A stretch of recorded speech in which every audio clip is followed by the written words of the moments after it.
Hi, everyone. Welcome into another episode of Beyond the Forecast. I'm meteorologist Rob Lindenmuth, joined once again by meteorologist Kevin Appleby.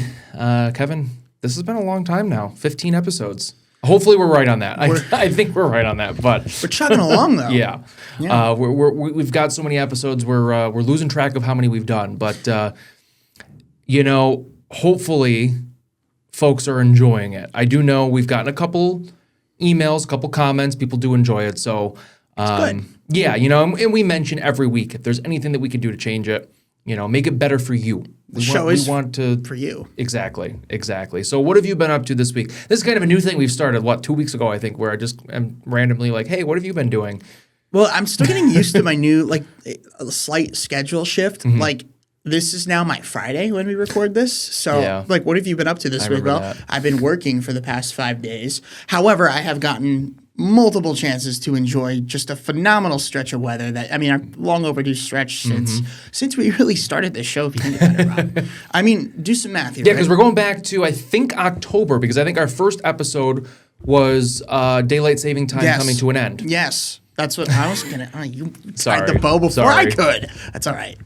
I'll forgive you. Yeah. So, that's how long ago it was. But also, it was 70 degrees, I think, the week before that happened. Yep. So and now here we are a week after. So, we have not had Beyond the Forecast in the warm season yet. No. So, we've got a lot of things we can do in the coming. And I think one of the episodes, what we should probably try to do is kind of break down the SPC. I know we were talking about it today. When we throw those categories out, slight risk. I don't want to say that people don't know what we're talking about, but also it's confusing. If we were to walk around the newsroom right now and say, which one of these look worse? I think we'd have varying answers. So I think, and we've got a couple graphics like that to just kind of explain and kind of break it apart. So we just got way off on a tangent on that. But anyways. What did you expect by putting that on the episode rundown, Rob? What have we been up to? Not the SPC. I didn't think we were going to talk about that. Well, then that was all you. I had a fun weekend. A friend from Buffalo came out, laughing until, my abs, you can't really see them because they're kind of covered by a layer of fat. But anyways, they hurt. They hurt so bad from laughing so hard. Okay, Rob. I expected to wake up and see a six-pack. Yeah, I was from laughing. I was very. Where's this workout? Where can I get it? I was very sad to wake up and realize that wasn't the shocking. case. But who would have known? You just gotta watch him. You gotta watch the sitcom and so much laughing, so much fun. Good. We played games. It was a good weekend. I saw that post on your Facebook where you were wearing the VR goggles. That handheld. That freaked. Yeah, we were fighting zombies. That was me reincarnating. That was me recreating Rob's scream. Mine was a little more shrieking. It was. I wanted to spare people that are wearing headphones. Probably for the better. Aside from that, I've been just trying to enjoy the warmer weather as well. But it's tough when you're working. I know. You can get out for a little bit, but then you got to get back into work. I know. I'm frustrated by that. Yeah. But anyways, what are we doing let's talk about what we're going to be looking at this week. Obviously, of importance, we've seen a couple of ice jams across the area. This is footage from an ice jam years ago, so this is not anything recent. But very interesting on how you can... look at that. It's kind of cool, right? I believe that might be down in the Stockade region or area of Schenectady. Now, obviously, we've also got the warmth, and that's why these ice jams have been a problem. Remember, if you watched us last week, we did make mention that ice jams probably would be a concern with this warm-up, and we were right. We've got a return to winter. Yeah. I'm not a fan of it. I know folks at home. This has been a tease. This has been a true false spring. Crazy what we did, though. I know. In our little tease. Talk about it. Yeah. We'll talk about it. All right. We've got a look ahead towards late March, early April, based on the Climate Prediction Center. And we threw in there some stats on St. Patrick's Day. So a jam-packed episode. All right, Kevin, with the recent warm weather that we've had, obviously you can see kind of scary footage here. This is what you get when you start to see the ice jams forming. Now, I do think, just on the other side of this video from Jessica up in Benson, I do think there's a bridge there. So I have a feeling that this ice kind of got stuck at the bridge. Yeah.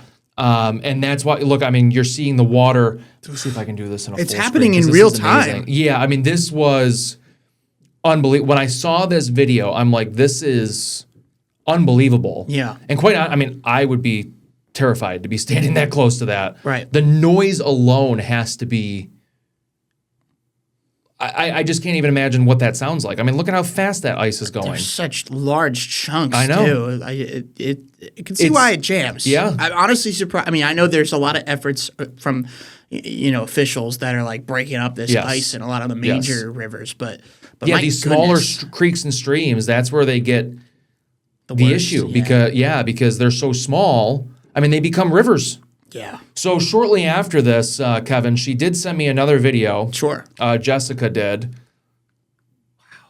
Come on, clicker. Do you want me? We finally got the clicker and it ain't working. Should I try? Hang on, I'm going to click once. Okay, there it is. Okay. I just didn't want to double click. No, I know. So she sent me this. This was a couple hours after that first video, and obviously you can see the whole backyard now is flooded. So to me, that means, I mean, and the ice isn't moving anymore. So to me, that ice jammed right up. Yeah. And now that water, where does the water go? Her yard. So there's no other place for it to go. So I mean, it's scary. It's something that happens in this part of the world, especially in the spring after you've had a cold winter like we have had, with no warm-ups. There was no. None. So the ice just kept building. And you can see it. Yeah, a rogue 40-degree day doesn't really do anything when the sun angle's bad, especially. That too. Too. So I guess we can. I mean, incredible videos, and I'm very grateful to Jessica for sending them to us and allowing us to share. She did give an update today. I got to look at a couple of the videos that she sent. Yeah. But she did say that like multiple counties now are working because apparently this is a bad area right now. Yeah, I bet. Things are pretty jammed up. Nothing's moving. The video I did see, the ice wasn't moving. It looked like maybe the water retreated a little bit. So maybe things have been able to be freed. Yeah. We gotta hope so. Anyways. And we gotta hope so ahead of additional rain. I mean, we're speaking. Exactly. You're gonna see this episode after most of the rain from later today, but we gotta hope that. We've got rain, and we're not talking about a ton of rain, but downpours. And warm air and more melting. And melting snow, and it's just not going to be good. I got the flood watch up there. So, all right, Kevin. So we've got this. Now you're going to kind of explain, I mean, we've kind of already talked about it, but how do ice jams form? So you get the buildup. I mean, this winter was just especially good for for ice building on the rivers. I mean, they pretty much turned into a sheet of ice. Now, can't really walk across that ice. It's relatively thin and patchy and unsafe. Well, it depends on what. It's not a lake, but still, you get these big sheets of ice, and as you warm up, they break apart, but they still are rather large, and they're flowing with the moving water once it starts to melt a little bit. And obviously, the river is not just a consistent shape the entire journey. And there are natural and man-made obstacles in the way as well. Bridge is a notorious example. It's the one used here. It builds up at the bridge, and then it blocks everything behind it, and it can lead to the flooding like what we saw in that video from Jessica. But it's not just bridges. There could be natural portions of rivers and streams where it just gets a bit skinnier, or it turns. And within one of those turns, that's where it can also be a problem spot. And so it just, like you said, Rob, water has nowhere to go. Yeah. So it backs up behind it. It depends on how strong the dam is. Yep. And it depends on, is there anywhere for the water to go around the ice? If not, the only place for it to go is to back up, unfortunately. Yeah. So. And this was an especially extreme example where we kind of mentioned this, but this winter we just were so cold, and that ice was the best, or the most, I should say, it's been in a long time. It's been a couple years since we've had ice jam issues. I don't think you've been here for. No, I haven't. Okay, not like we were concerned about them last year, but but not like this year. Luckily, did not come to fruition, at least on a widespread basis. But this one, and I'm not surprised because we had that big instant thaw. I mean, we'll talk about why and how much, but not a surprise with the way the temperatures have behaved for the past 3 months, especially the past week. Yeah, so. Just not great. With that, we're going to talk about the temperatures, Kevin, because it's been I enjoy the spring. Yes. I also enjoy the summer. Mm-hmm. Some would say this week has felt almost like summer. A little hybrid. A little bit. High temperatures yesterday. I think you just kind of threw together a conglomerate, maybe. Yeah. So what I did was, because we're going to talk about some records. Yeah. I went to the New York State Mesonet and got some of their high temperatures from their sites. Obviously, they don't have nearly as long-standing records, or I don't even know how to look up like certain records or daily records. They do keep them, but I just don't know where to find them. Yeah. So, and either way, much shorter period of records. So, but what I thought was very impressive, for example, Indian Lake getting up to 64. Yes, it was sunny. Yes, we had a wind out of the south. There's still snowpack. There's still a pretty, and I looked at some of the data. Yeah. I mean, you're looking at 15 to 30 inch snowpack. Yeah. No, like that's a thick snowpack. For them to get that warm with the snowpack is very impressive. Johnstown 68, Tannersville, which I remember talking about Tannersville over the weekend. They're like one of the only places that warmed up on Saturday. They were 64 when everybody else was in the 40s and low 50s. Pretty good inversion on that day. Yes. So they got to 69. So they were shy of 70 even after being the warmest spot on Saturday. Boston Spa, 70. Cobleskill, 72. Schuylerville was also 72, by the way. That's going to show up on the next set of towns and cities. North Adams, 73. Schaghticoke, 74. Copiague, mid-70s. They're really warm today as well. Red Hook, wow. I mean, my goodness, a degree shy. That's summer-like warmth. Yeah, you can call it summer in Copiague. And you could almost do the same in Albany yesterday, really. Yeah. I mean, we're talking about the records now. If we go... Sure. Okay, perfect. I wasn't sure if I put it in. I thought I did, but I wasn't sure. I mean, this is crazy. 76 degrees in Albany yesterday. The old record, 72 in 1977. Glens Falls busted the record by 7 degrees, again from 1977. Bennington broke their record of 66 from 2016, and Pittsfield shattered their record too from 2016. Now, only 69 degrees. Well, exactly. Now, Pittsfield and Bennington have a much shorter temperature record than Albany and Glens Falls. Yes. Albany is over 200 years. 1820, I think it said, was the temperature record for Albany. Glens Falls, I think, is like 1890 something. It's a long time. Over 100 years, both places. And Bennington, I believe, was like 1993. Yeah. So that's only what? Just over 30 years of records there. And Pittsfield, I think, was early 1900s. So definitely better than Bennington for the length of records. But still... It's quite remarkable to see that not only just one climate site broke a record. Yeah, everybody. And we only show these because you brought up as far as the Mesonet. People always ask, how much snow is so-and-so seen? How high did it get here? Unfortunately, there's no climate sites in those areas. So we can only...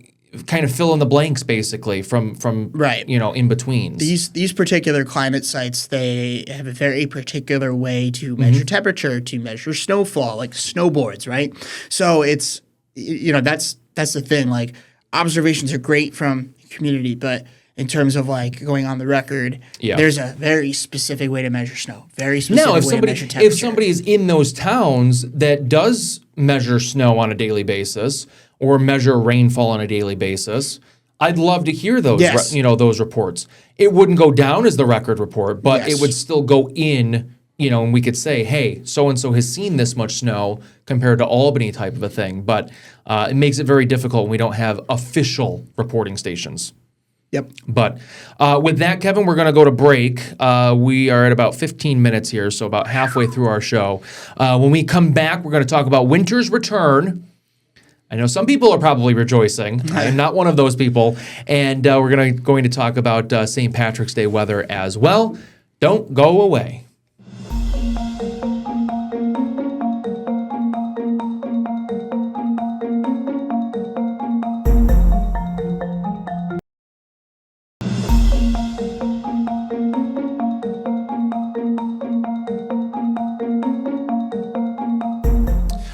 Welcome back to Beyond the Forecast, everybody. Kevin, I think we've already discussed, we've both enjoyed this warmth.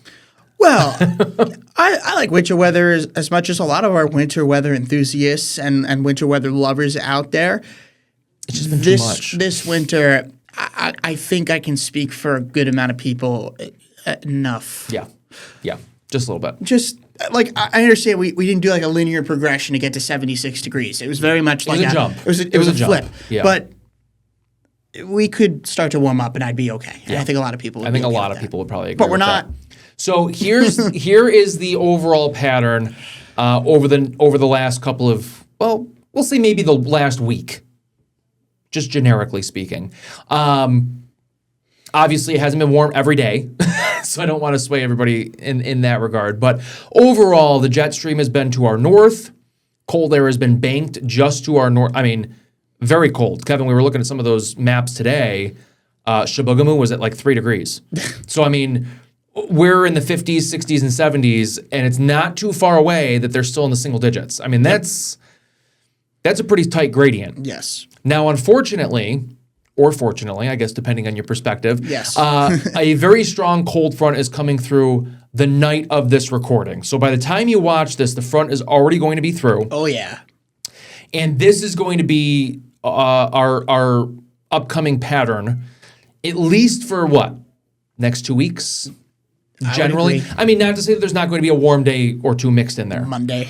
But the overall look is definitely more troughy in the east, meaning colder, maybe wetter as well, stormy.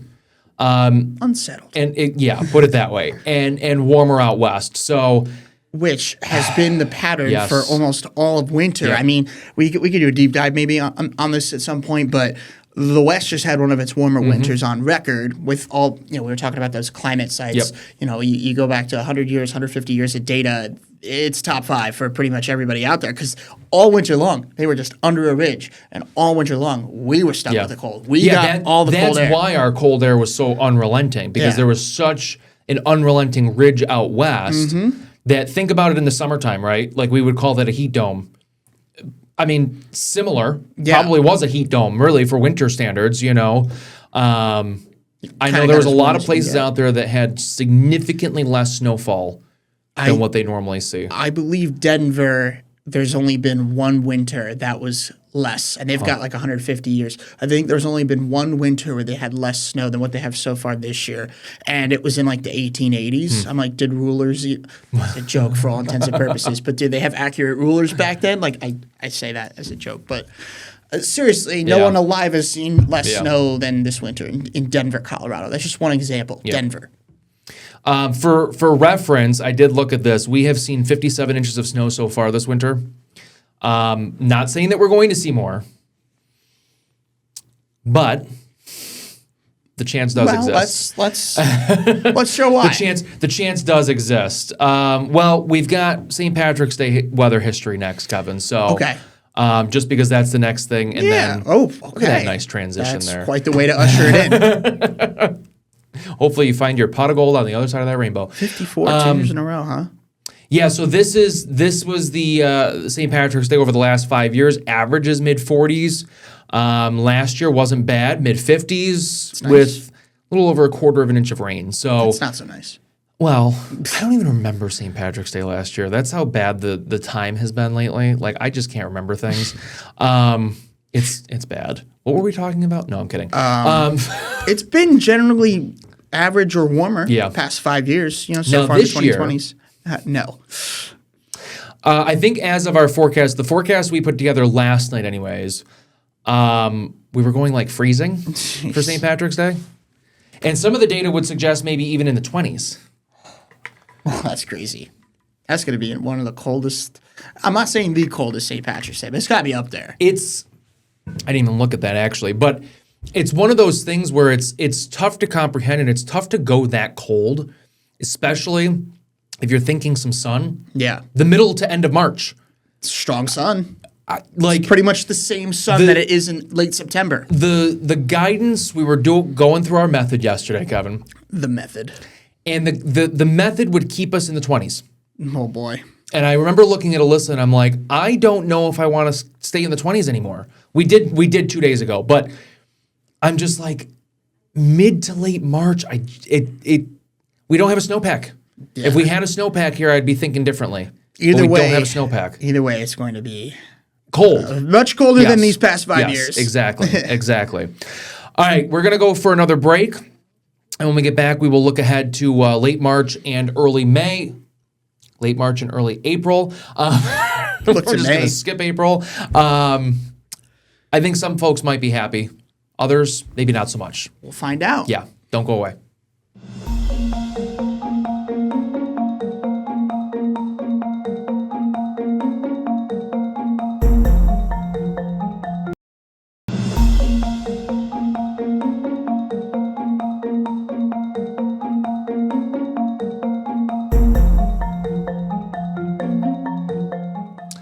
And welcome back to Beyond the Forecast. Of course, we've got St. Patrick's Day parade happening this weekend.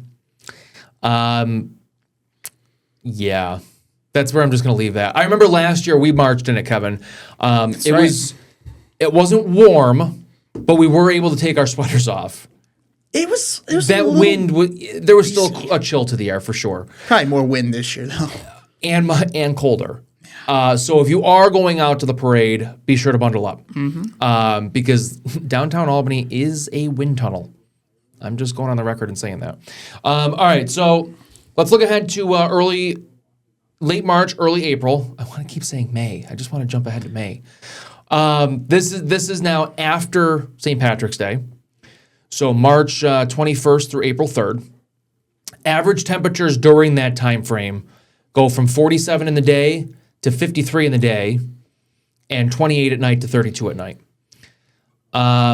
Kevin, this is kind of flipping. I mean, maybe some wilder air is slowly coming our way. Not for the West, it's status quo. I mean, they got a big old bullseye in the same place that they just had their warmest, one of their warmest winters on record. I will say, what we have over basically slicing through our viewing area, Albany points east, is near normal lean. It's near normal or just a slight lean below. But I will urge caution with that. If that below average cold bank, if you will, up to the north and east of us is legit, I would be concerned about backdoor cold fronts. I know we've said this. Springtime, I don't like them in the springtime because you think the warmth is going to blow in, and look at today. It's taken forever. Some areas may not warm up. Look at last week. That too. Last week was. When last week was in like the day 7 range, they were printing the same temperatures that we just had on Tuesday, and it ended up being in like the 30s and 40s. And it's because of that backdoor. It's because of those backdoor cold fronts. So I don't like them in the spring. They're a little bit stronger in the spring, and they're tricky to forecast. Yeah, they're very tricky to forecast. And it's just annoying. It's like really, because the ocean's still so cold. Yep. So you got to flow off the ocean. Oh, yesterday Montauk was like in the 40s. Because they had 76. Exactly. They had that flow off the ocean. That's so tough. Sorry, guys. Yeah, exactly. All right, pre-sip outlook for the same time. A slight lean above average. Interesting. During this time, we usually average around 1.5 inches of rain or melted snow because we do actually average 2 inches of snow during this time frame. So, I don't think snow is fully done with us yet. I really don't. No. I think we will get above average for the season. Okay. We're going to put you on record and say that. Oh, we only need 2 inches. Such a bold claim. We only need like 2.5 range. inches. But hey, you were off a degree today for the noon. But anyways, I'm not going to throw that under the bus. But all right, we can bring up some temperatures. Yeah. So I don't know. And there was an arbitrary stat. I asked you about it yesterday. I have no idea how I figured this out. Yeah. I looked back years ago. Usually after the first 70-degree day, we do average like 1 inch or 2 of snow. I have no idea where I found that. I just don't know how that. But I do remember I did mention that a couple years ago. I just don't know how that conclusion is found. I don't know. But I don't know. I hope we get our 2 inches of snow after the 70-degree day. More. But we've had 70s like February. You're telling me like, I don't know. Well, that's why it's an average. Yeah. That's why, especially this time of year, people think in March, okay, we hit 70s, we're done with snow. We are not done. So I think, I don't know. It's one of those arbitrary things. I know I'm not making it up. I just don't have anything to back it up on because what'd you just say? I said, I believe you. I'm sorry. I thought you said mostly. Anyway. Keep going. All right, if you have a weather question or something cool to share, like that video that we saw from Benson, New York, we'd love to share it on the show. Absolutely fantastic video. Thanks again so much for sharing that because it really shows the picture of what's happening out there. When we're talking about it on TV, we don't have the ability to go out and look at everywhere, so. We could show that Mohawk River camera all we want, but if there's nothing happening there, you're not going to see anything except some ice chunks floating down the river. But anyways, email it to Kevin or I, or you can go to our Facebook pages. Very easy to find us on Facebook as well. That's actually where I got those videos from for the Ice Jam. So maybe you'll be featured on a future episode. Maybe we'll answer some questions. I know I'm going to kind of write down here a future episode. We're going to talk about the SPC, breaking it down, the categories. There was something else I thought we mentioned that we might bring up. The West. Yes, having one of the warmest winters. West. Meteorological winters, that is. Yeah, I'll leave that one to you. Because you brought it I got some weekend work. There you go. So hopefully you guys enjoyed the episode this week. Again, next week, I'm not sure exactly what we're going to be talking about. I don't want to tease ahead because you never know exactly what's going to be happening over the next couple of days. Might set a record. And there's no big thing that's like, hey, we should talk about this. So, but I'm sure we'll come up with something to keep you guys entertained. Hopefully you guys have a great week, great weekend ahead, and we'll see you back here next week on Beyond the Forecast. Kevin, have a great week. You too.